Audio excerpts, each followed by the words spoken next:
Depuis les débuts de la télévision, le téléspectateur est soumis à ce que j'appellerais un régime de menu fixe. En d'autres termes, sur son téléviseur, il peut capter les séquences qui ont été conçues, réalisées ou en tout cas programmées par sa station de télévision nationale ou locale, ou encore par d'autres stations de télévision si son antenne lui permet de les capter ou s'il est raccordé à un réseau de télédistribution. Eh bien, une grande révolution, une révolution capitale va se produire dans les années qui viennent. Et ce téléspectateur va passer du régime de menu fixe à un régime de télévision à la carte. Bien sûr, il va pouvoir continuer de capter toutes ces stations, mais il ne va plus être totalement dépendant de toutes ces stations émettrices. Il va pouvoir, en quelque sorte, se projeter chez lui, en circuit fermé, sur son téléviseur, le programme de son choix. Un peu comme aujourd'hui déjà, quand vous n'aimez pas les programmes de radio, eh bien, vous coupez la radio, comme on dit, et vous passez un disque ou une bande magnétique. Désormais, dans les années qui viennent, nous pourrons en faire de même avec des spectacles de télévision. Schématiquement, deux systèmes sont en présence. Le premier, c'est ce qu'on appelle la vidéocassette. Vous savez tous ce que c'est qu'une cassette. Voici des audiocassettes. C'est un petit boîtier contenant de la bande magnétique. On insère ce boîtier dans un lecteur, dans un petit magnétophone, on pousse sur un bouton et on obtient de la musique. En voici un autre. Eh bien, imaginez que la vidéocassette, que nous ne possédons pas encore en studio ce soir, la vidéocassette sera évidemment plus grande, plus large, puisque la bande magnétique de télévision est plus large, mais le principe sera exactement le même. Ce gros boîtier qui a à peu près la taille d'un gros livre s'insérera dans un lecteur lui-même raccordé à votre téléviseur et ainsi vous pourrez vous faire des programmes de télévision à la carte.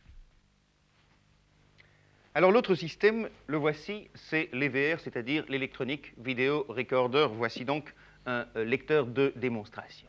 Contrairement à la vidéocassette, ici, pas de bande magnétique, mais un film tout à fait particulier. Ce n'est pas du tout du Super 8, c'est un film très spécial qui est enfermé dans une cartouche. On insère la cartouche dans ce lecteur.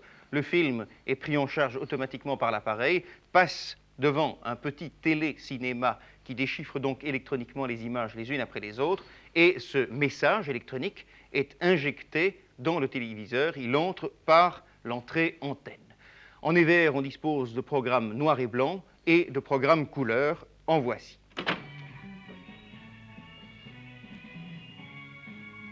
Hier in dieser Stadt steht fairen Streben nach vorn niemand im Weg. Jung und alt, gestern, heute und morgen im fruchtbaren Wettstreit der schöpferischen Ideen und Formen.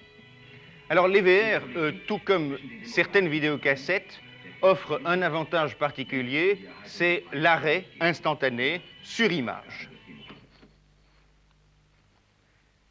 Dès qu'on arrête sur l'image, on dispose d'une manette qui permet d'assurer un cadrage très précis, qui permet aussi, image par image, une marche avant ou une marche arrière, et ceci semble particulièrement intéressant dans le cas, par exemple, de projection d'un programme d'enseignement de l'une ou l'autre branche.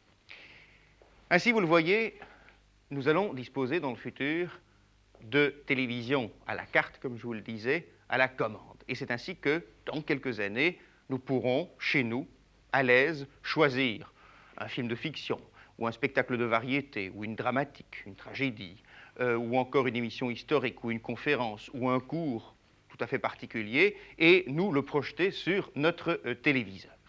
Je crois donc que c'est vraiment une révolution capitale, extrêmement importante, presque aussi importante que celle qui un jour a fait passer nos ancêtres de la relation orale au livre imprimé.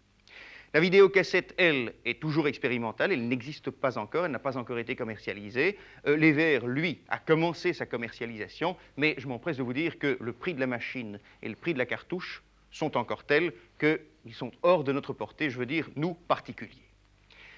On peut imaginer que dans quelques années, les téléviseurs seront dotés d'un lecteur de vidéocassette, d'un lecteur DVR. On peut aussi imaginer que dans un premier temps, nous irons louer ou emprunter la cassette ou la cartouche à une espèce de vidéothèque publique, comme aujourd'hui nous avons des librairies ou des bibliothèques publiques.